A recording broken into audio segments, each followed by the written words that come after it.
Nutrien Equine yearling sales in Melbourne, April 14. Because it all starts off with the races on the Wednesday, Thursday. Yearling parade on the Saturday at 12 o'clock, and the sales starts at 11 o'clock. Leigh Miles joins me from Romsey Equine. Welcome back, Leigh. Hello, Paulie. Been here today doing some yearling videos, and as I'm trying to do this year, trying to get a little bit more of an insight into the horses. Firstly, you've got lot number 163. We will talk about its pedigree in a minute, but we want people to be aware. This is a second lot in, so we need people to be aware to be there early for these sales. Yeah, that's right. Very early in the sale. She's got a great pedigree. She's a lovely type. She's for unreserved sale. Haven't actually talked about what we'll accept with the boss, Minister of Finance. She probably has the final say, but yeah, I would think she's unreserved, absolutely. We're not in the position to be able to race them now, but yeah, they're both for unreserved sale, so be there early to snap up this one. Rightio, this is lot number 163. This is the Captain Treacherous filly out of You Ask Ellie. Beautifully bred filly. Of course, the second dam is Amarillin. We all know her exploits. She's done an amazing job. They're headed off, I suppose, by Pixel Perfect, but it's a bit of a line ball as to which way you go. Best Racehorses, Villa Gem, Nostra Beach, Miss Graceland. It's just an amazing family. You Ask Ellie herself now has already left 2 winners, and there's a pretty important update there with Xena Rain Bow winning her last 2 just recently in Queensland as well. But what a cracking filly, Leigh. She stands over so much ground. She's a real looker, isn't she? Yeah, that's right. She's gone up a size in rug. She's gone from 5'6" rug up to a 5'9" just in her yearling prep. Yeah, she covers an enormous amount of ground. Xena Rainbow has done a good job up in Queensland, gone 55 first up, and I think she went 55 again the other day, coming from behind for the first time. Lochinvar Xena did a good job. She's now in foal to Bettor's Delight.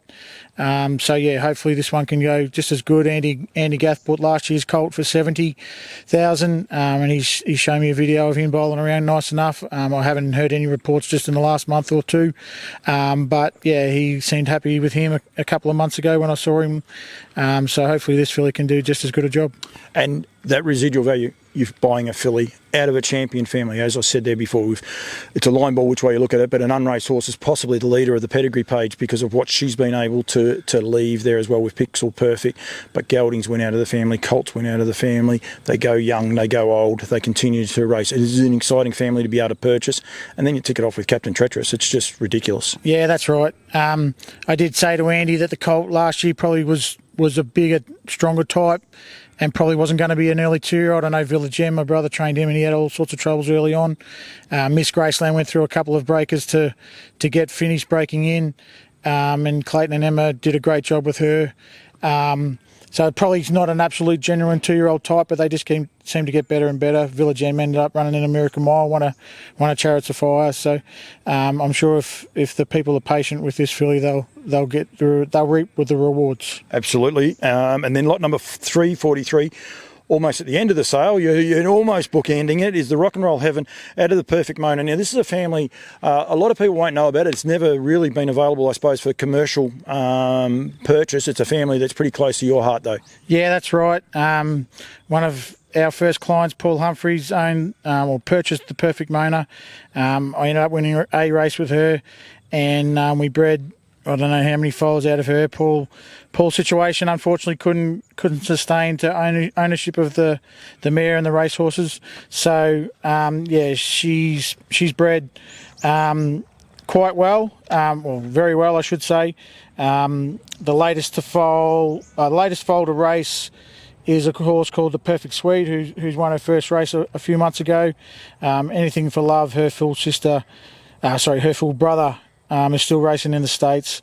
He went 48.7 himself. He was part of the 146 Miracle Mile that Myfield Marshall won. Palais de Louvre, with me training him, he went 153.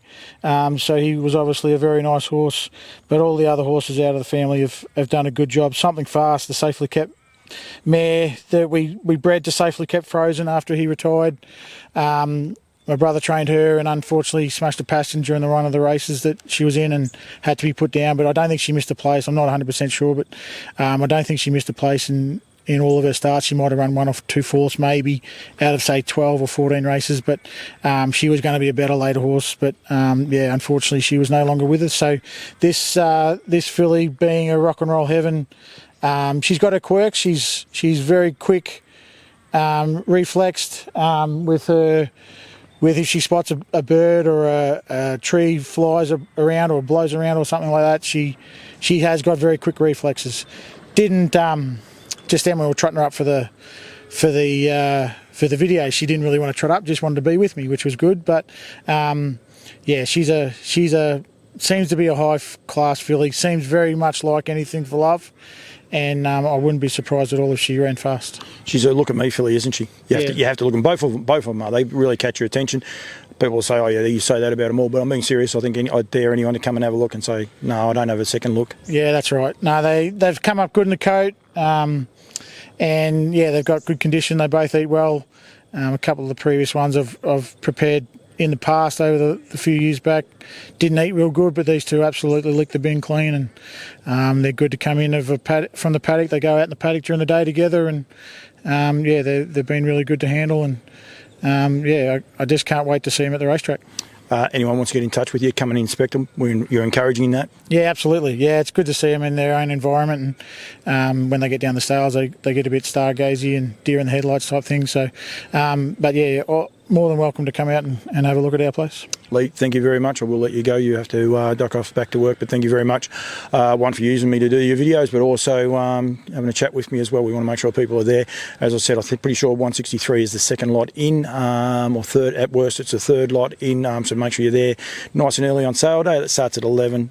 Yearling Parade is on the 12th, the day before. Not every horse will be going through the parade. We're pretty confident yours will be going through the parade, but wait and see what happens on the day. But that is on 12 o'clock on the Saturday. But please, horses will be arriving there from the Thursday. There's races on. There's going to be plenty going on. We want people to be aware of it. Contact the team at Nutrien, Mark Barton and Gemma Smallman, or get in touch with the guys here at Romsey Equine Services for these two fillies as well. Leigh, thank you very much. No worries, sweet cheeks. Cheers, mate.